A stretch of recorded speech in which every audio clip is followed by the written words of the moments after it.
আসসালামু আলাইকুম everyone, welcome back to my channel. অনেক দিন পর আবারও হাজির হয়ে গেলাম আপনাদের জন্য আরেকটি নতুন রেসিপি নিয়ে। চলছে পাকা আমের মৌসুম, তাই আজকের রেসিপিটি পাকা আম দিয়ে করে দেখাবো। ম্যাঙ্গো শাহি টুকরা। প্রথমে আমরা রাবড়িটা তৈরি করে নেব। সেজন্য চুলায় একটি হাঁড়ি বসিয়ে এর মধ্যে আমি দিয়ে দিচ্ছি 1 লিটার দুধ। এরপর আমি এর মধ্যে দিয়ে দিব 1/3 কাপ চিনি। চিনির পরিমাণটা আপনাদের টেস্টের উপর ডিপেন্ড করে কম বেশি করে দিতে পারেন। তারপর আগুনটা মিডিয়ামে রেখে কিছুক্ষণ জাল করে দুধটা একটু ঘন করে নেব। এরপর আমি এর মধ্যে দিয়ে দিচ্ছি কিছু পেস্তা এবং কাঠবাদাম কুচি। তারপর আর 2-1 মিনিট রান্না করে নেব।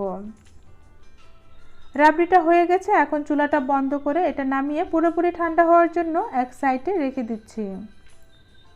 এরপর আমি 5 পিস ব্রেড নিয়েছি। এখন ব্রেডের চারপাশে ব্রাউন অংশগুলো প্রথমে কেটে বাদ দিয়ে দেব। তারপরে মাঝখান থেকে কোনাচা করে ব্রেডগুলো কেটে নেব।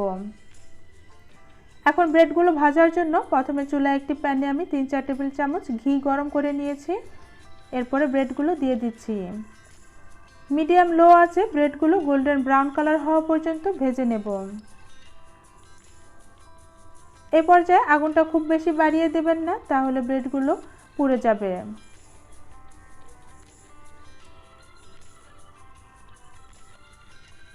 আমার ব্রেডগুলো ভাজা হয়ে গেছে, এখন এগুলো তুলে নিচ্ছি।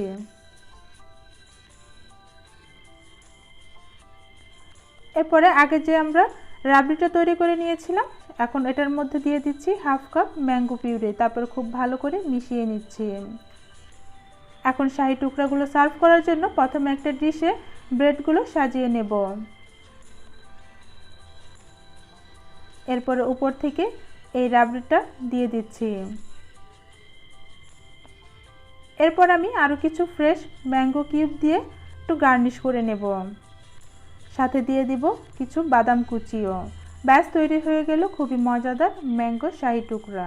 দেখলেন তো খুব সহজে কিভাবে ম্যাঙ্গো শাহি টুকরাটি তৈরি করে নেওয়া যায়।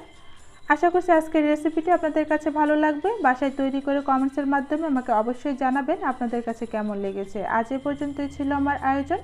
সবাই ভালো থাকবেন। আল্লাহ হাফেজ।